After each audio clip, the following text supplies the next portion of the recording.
talking about chapter 3. Mm, when James was crying, he heard someone coming, and then he turned back. There was an old man who had a beard, black beard, and then he was not tall. And he told James, and then he got something to give him, and he came to close James, and then he whispered, "A strange man." So the story is going on. Chapter 4. James and Trotter stood there, clutching the bag and staring at the old man. And now the old man said, "All you've got to do is this. Take a large jug of water and pour all the little green things into it. Then, very slowly, one by one, add 10 hairs from your own head. Then set them off. It gets them going. In a couple of minutes, the water will begin to froth and bubble furiously.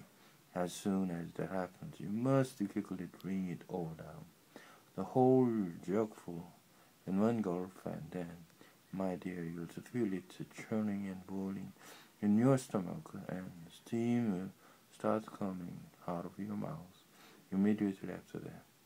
Marvelous things will start happening to you, fabulous, unbelievable things, and you will never be miserable again in your life, because you are miserable, aren't you?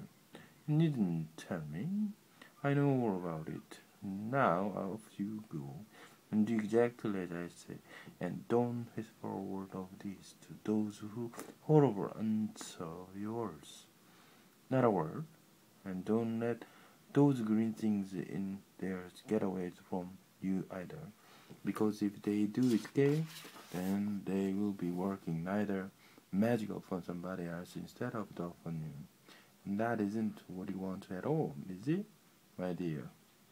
Whoever they meet first, with bird, insect, animal, or tree, that'll be the one who gets the full power of their magic. So hold the bag tight. Don't tear the paper. Off you go. Hurry up. Don't wait. Now's the time, hurry. With that, the old man turned away and disappeared into the bushes.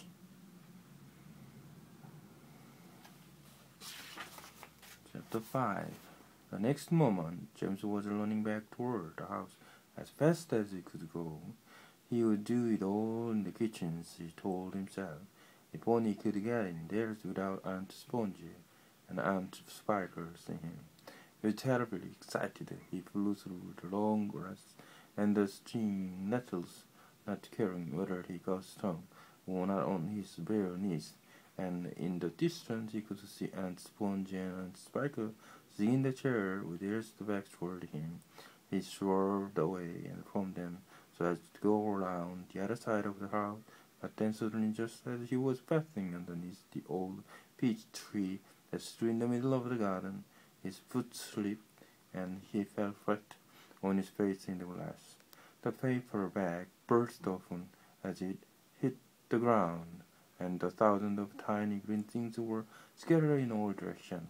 James immediately picked himself up onto his hands and knees and started searching around for the fish treasures. So what was this? They were all sinking into the soil. He could actually see them, wriggling and twisting as they burrowed the way downward into the hard earth. And at once he reached out a hand to pick some of them up before it was too late, but they disappeared right under his finger. He went after some others, and the same thing happened. He began scrabbling around frantically in an effort to catch hold of those that were left, but they were too quick for him. Each time the tips of his fingers were just about to touch them, they vanished into the earth, and soon, in the space of only a few seconds, every single one of them had gone. James felt like crying. He would never get them back now. You're lost, lost, lost forever. But where had they gone to? And why in the world had they been so eager to push down in the earth like that? What were they after? There was nothing down there, nothing except the roots of the old beech tree and a whole lot of worms and centipedes and insects living in the soil. Or was it that the old man had said, whoever they meet first to be bird, insect, animal, or tree, that'll be the ones to who gets the full power of their magic? Good heavens, thought James. What is going to happen in that case if they do meet an earthworm, or a centipede, or a spider? And what if they do go into the roots of the peach tree? Get up at once, you lazy little beast, a voice was suddenly shouting in James' ear. James glanced up and saw the spider standing over him, grim and tall and bony, glaring at him through her steel-limbed spectacle. Get back over there immediately and finish chopping up those logs, she ordered, and the spongy, fat and fluffy as a jellyfish came waddling up and behind her sister to see what was going on. Why don't we just lower the boy down the well in a bucket and leave him there for the night? She suggested. Get out, teaching him not to lay around like this and the whole day long. That's a very good feat, my dear Sponge. But let's make him finish the chopping of the wood first. Be up to you at once, you hideous brat. Do some work. Slowly, Sally, poor James got up off the ground and went back to the wood fire.